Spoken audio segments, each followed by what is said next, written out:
Hola a todos. Hoy vamos a meternos de lleno en una pregunta histórica que es, la verdad, fascinante. Según el material que estamos analizando, ¿de dónde salió realmente la palabra cristiano? Y más importante aún, ¿los primeros seguidores de Jesús eran conocidos con otro nombre? Vamos a descubrirlo. A ver, aquí está el meollo del asunto, algo que se plantea en el libro de los Hechos. Resulta que pasaron, ojo, casi medio siglo antes de que a alguien se le ocurriera usar el término cristiano. Entonces, la gran pregunta es, ¿qué pasó en todo ese tiempo? ¿Cómo se les llamaba? Ok, para desenredar esto, vamos a seguir un mapa bastante claro. Este es el recorrido que haremos, paso a paso, para entender esta historia desde el inicio hasta hoy. Listo. Empecemos por el principio. ¿Quiénes eran realmente los primeros creyentes y cómo se identificaban a sí mismos? Fíjense en esto, porque es la base de todo. El material de origen subraya algo que a menudo se pasa por alto. Los primeros seguidores no eran vistos como una religión aparte, para nada. Eran un movimiento dentro del judaísmo. De hecho, se les conocía como la secta de los nazarenos o los seguidores de El Camino. Y tiene sentido, porque Yeshua nació, vivió y murió como judío. La palabra cristianos apareció mucho después, allá en Antioquía. Entender esto, cambia toda la perspectiva. Ok, entonces, si al principio eran un solo grupo, ¿qué fue lo que pasó? ¿Qué provocó la ruptura? Bueno, para eso tenemos que viajar a un momento clave, justo al final del primer siglo. Y aquí es donde la historia da un giro de 180 grados. Al principio, había una coexistencia entre seguidores judíos y no judíos, todos bajo un liderazgo apostólico judío. Pero, ¡pum!, hacia el año 98, un líder no judío, Ignacio de Antioquía, encabeza lo que la fuente describe como una rebelión directa contra ese liderazgo nazareno original. Y a partir de ahí, en el siglo II, empieza a surgir un cristianismo ya como algo distinto, separado de sus raíces judías. Y las diferencias no eran para nada pequeñas, eran abismales. Por un lado, estaban los nazarenos, que se mantenían firmes observando la Torá, el Shabbat, las fiestas bíblicas, todo mientras creían que Yeshua era el Mesías. Pero el nuevo grupo, los cristianos que surgieron tras la división, empezaron a enseñar que la ley ya no aplicaba, que había sido abolida. Cambiaron el día de adoración al domingo y adoptaron festividades que no tenían nada que ver con la Biblia. Dos caminos que se separaron por completo. Bueno, esa separación fue solo el comienzo. Ahora, vamos a ver cómo esa nueva identidad se fue haciendo más y más fuerte con los siglos, hasta llegar a un punto en que la relación entre los dos grupos se invirtió por completo. Estos cambios fueron drásticos. Una reescritura total de las reglas. Se reemplazó el Shabbat por el culto en domingo. Se dejaron de lado las fiestas bíblicas para celebrar otras como la Navidad o la Pascua.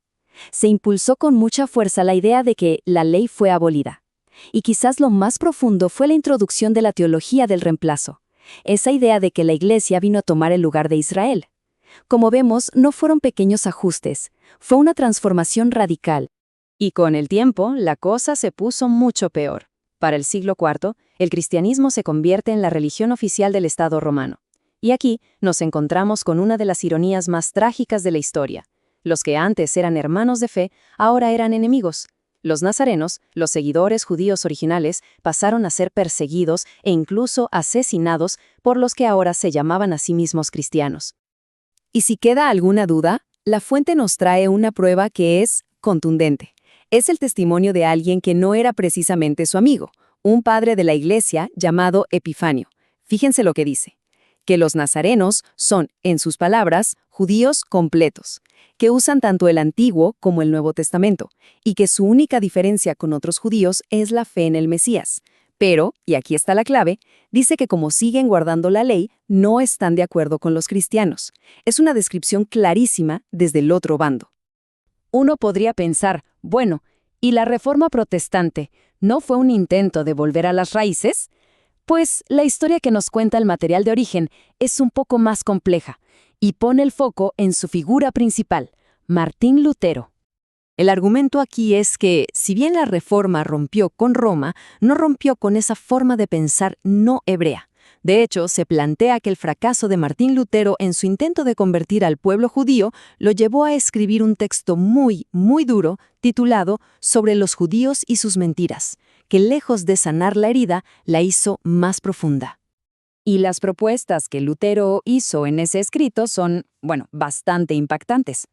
La fuente las enumera directamente: quemar sus sinagogas y escuelas, prohibirles tener casas, destruir sus libros religiosos, prohibir a los rabinos enseñar, negarles protección, confiscar sus bienes y someterlos a trabajos forzados.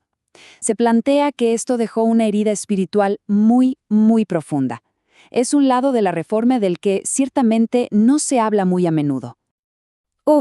Después de todo este recorrido histórico, que es bastante denso, el material nos lleva a su parte final, una especie de llamado a la reflexión, una invitación a reconectar con la fe en su forma original. Y la imagen que se usa es muy poderosa, tomada del apóstol Pablo, la del olivo original. La idea es que los creyentes no judíos son como ramas injertadas en ese árbol, en esa raíz hebrea. Y la clave es que la raíz es la que sostiene al árbol, no al revés. No se trata de reemplazar nada, sino de conectar. Y esto nos lleva al argumento central de esta perspectiva, que Yeshua no vino a fundar una nueva religión con sus doctrinas y dogmas humanos. La misión era otra: restaurar un reino, el reino que se perdió allá en el Edén. Así que, al final de todo este análisis, nos quedamos con una pregunta que resuena con fuerza, una pregunta para reflexionar. ¿Qué fue lo que se perdió realmente en el camino? ¿Una religión o un reino?